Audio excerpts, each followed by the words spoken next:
Miongoni mwa kumbukumbu za Ayatollah Ali Khamenei ni pamoja na alipoenda kutembelea familia za mashahidi waliouawa katika mashambulizi ya Israeli ya mwaka 2024.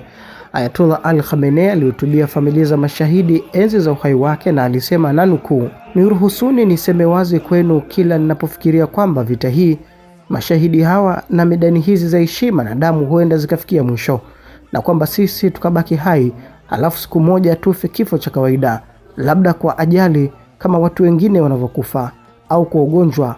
Wallahi, wazo hilo huweka moyo wangu katika mzigo mkubwa wa huzuni. Kunyimwa medani ambayo ni uwanja wa mashindano wa heshima milele na kiungu ni kama mashindano ya kuelekea peponi, halafu mtu afe tu kifo cha kawaida. Jambo hilo ni gumu sana kwangu. Laiti kifo chenu kingekuwa kama kifo cha watoto wenu." Hii ni dua inayotoka katika vilindi vya mioyo yetu. Wala siamini kuwa kuna yeyote anayeelewa kwa hakika maana kifo cha namna hiyo kisha asiwe na shauku ya kukitamani. Mwisho wa kunukuu.